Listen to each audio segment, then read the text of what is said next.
Dear students, आज हमें कक्षा 12वीं का पाठ 4 सत्ता के वैकल्पिक केंद्र के अगले टॉपिक करेंगे। और जो टॉपिक आज हम करेंगे उसमें पहला टॉपिक हमारा है चीन द्वारा किए गए आर्थिक सुधारों के लाभ व हानियां। दूसरा हमारा जो टॉपिक है भारत और चीन के बीच तनाव के कारण, तथा तीसरा जो टॉपिक हम करेंगे वो है आसियान की स्थापना एवं उसके उद्देश्य। तो सबसे पहले जो हमारा पहला टॉपिक है उस पर चर्चा करते हैं। कल हमने पढ़ा था चीन द्वारा कौन कौन से आर्थिक सुधार किए गए और वो कब कब किए गए। आज हम जो चीन ने जो आर्थिक सुधार किए उनका क्या परिणाम रहा वो पढ़ रहे हैं।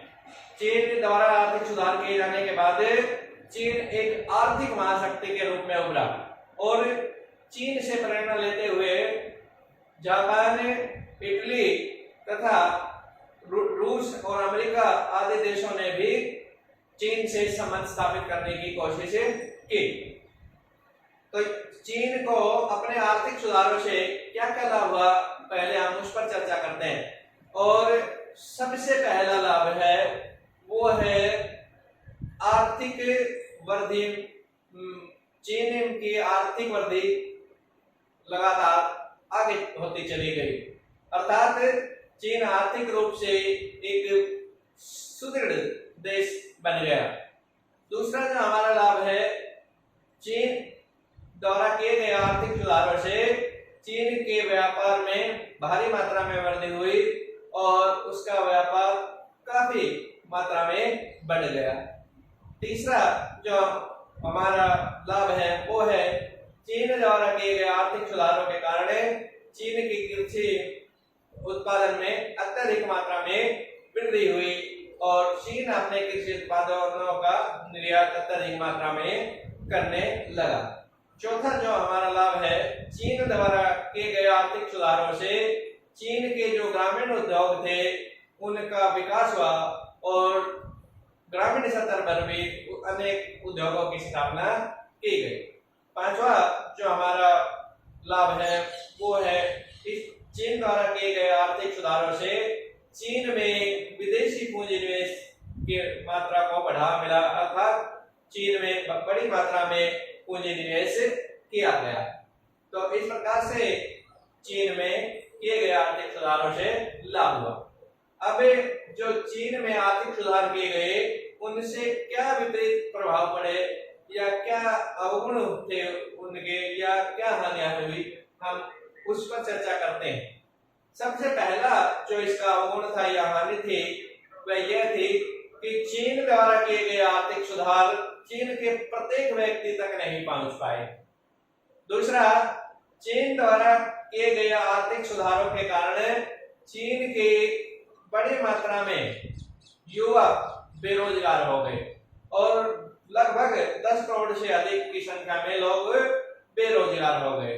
तीसरा, चीन द्वारा किए गए आर्थिक सुधारों के कारण उद्योगों में महिलाओं की स्थिति तथा दयनीय हो गई। चौथा, चीन द्वारा किए गए आर्थिक सुधारों के कारण पर्यावरण को बहुत अधिक नुकसान हुआ। पांचवा, चीन द्वारा किए गए आर्थिक सुधारों के कारण अत्यधिक मात्रा में लोगों के बीच आर्थिक असमानता पैदा हुई। कुछ लोग बहुत अधिक अमीर हो गए तथा कुछ लोग बहुत अधिक गरीब हो गए। चीन द्वारा किए गए आर्थिक सुधार के कारण कृषि में उपज अधिक हो गई और उसे चीन के सामने निर्यात करने की एक समस्या भी पैदा हो गई। इस प्रकार से चीन के सामने आर्थिक सुधारों के कुछ दुष्परिणाम भी सामने आए। निष्कर्ष रूप में हम कह सकते हैं कि चीन द्वारा किए गए आर्थिक सुधारों के कारण चीन ने आर्थिक रूप से एक महाशक्ति के रूप में उभरा और चीन विश्व की दूसरी महाशक्ति बना और चीन विश्व के सभी देश चीन से अपने संबंध सुधारने के लिए उत्सुक हुए। नेक्स्ट में जो हमारा पॉइंट है, भारत और चीन के बीच तनाव के कारण। चीन भारत का पड़ोसी देश है और प्राचीन समय से ही भारत और चीन के संबंध बड़े मधुर रहे। प्राचीन समय में 1949 में चीन में साम्यवादी शासन की स्थापना हुई माओ त्से-तुंग के नेतृत्व में, और इस शासन को मान्यता देने वाले कुछ देशों में भारत था। पहले कुछ देशों में भारत था। चीन 1954 में चीन के प्रधानमंत्री चाउ एन-लाई और भारत के प्रधानमंत्री जवाहरलाल नेहरू के बीच पंचशील का समझौता हुआ, और इस समझौते के तहत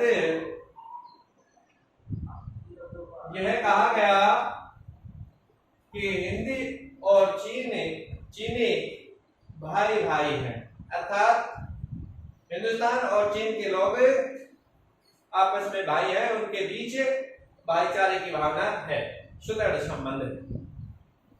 लेकिन 1959 में तिब्बत के धार्मिक गुरु दलाई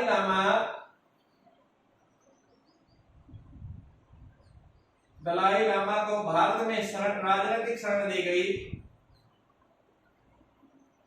और इसको चीन ने अपने आंतरिक मामलों में हस्तक्षेप माना, और चीन भारत से नाराज हो गया, और 20 अक्टूबर 1962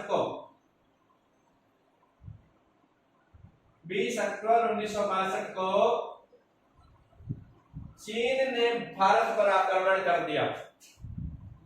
इस युद्ध में हमारी पराजय हुई, और अंतरराष्ट्रीय दबाव के कारण चीन को एक तरफा युद्ध विराम करना पड़ा।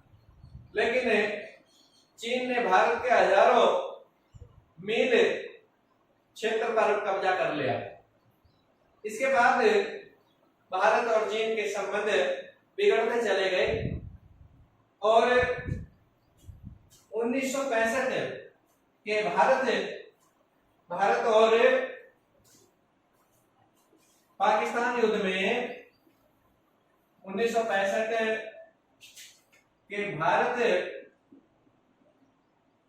पाकिस्तान युद्ध में चीन ने पाकिस्तान का साथ दिया,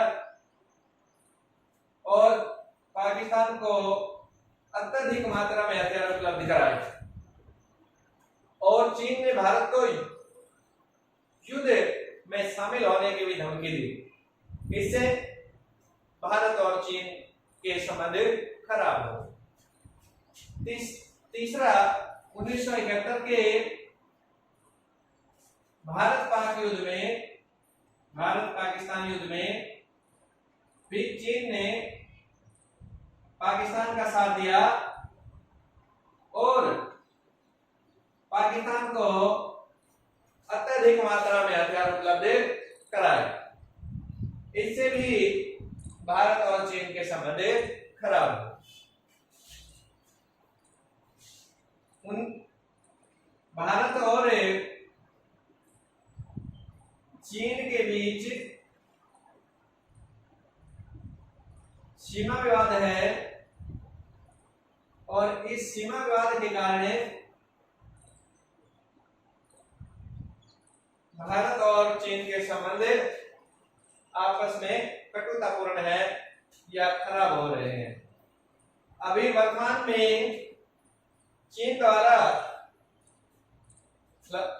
जम्मू कश्मीर के लद्दाख में भारतीय सीमा में चीनी सैनिकों के प्रवेश करने के कारण आपसी संघर्ष में भारत के 20 सैनिक शहीद हो गए, और इससे भारत और चीन के संबंधों में काफी तनाव आया, और वर्तमान में भारत और चीन के संबंध तनाव से गुजर रहे हैं और दोनों देशों की सेनाएं आपस में आमने सामने खड़ी और दोनों देशों के राजनीतिक इस समस्या का समाधान राजनीतिक विचार विमर्श के माध्यम से निकालने का प्रयास कर रहे हैं।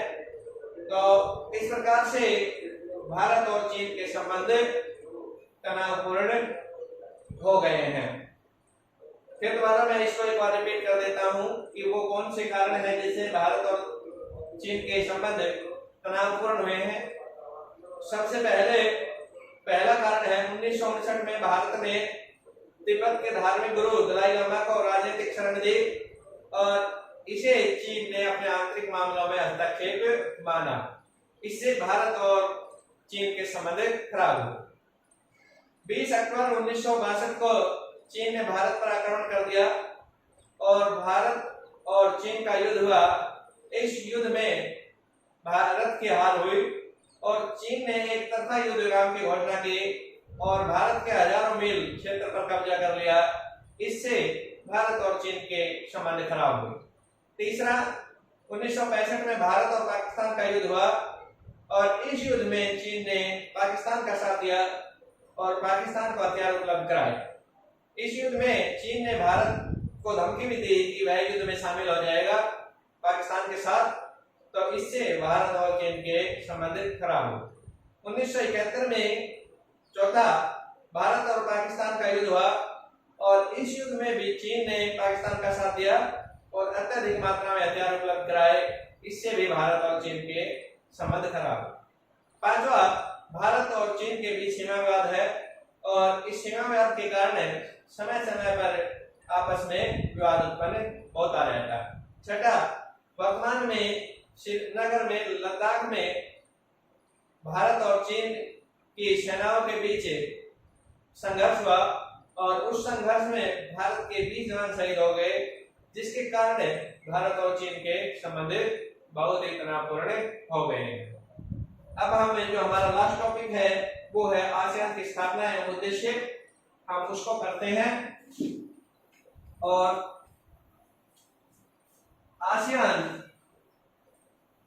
आसियान की स्थापना 1967 में हुई और यह दक्षिण पूर्व एशियाई देशों का एक क्षेत्रीय संगठन है। इस संगठन की स्थापना इंडोनेशिया, मलेशिया, थाईलैंड, फिलीपींस और सिंगापुर ने 1967 में की। इस संगठन का मुख्य उद्देश्य दक्षिण पूर्व एशियाई देशों के बीच व्यापारिक और आर्थिक, सामाजिक, सांस्कृतिक सहयोग को बढ़ावा देना था।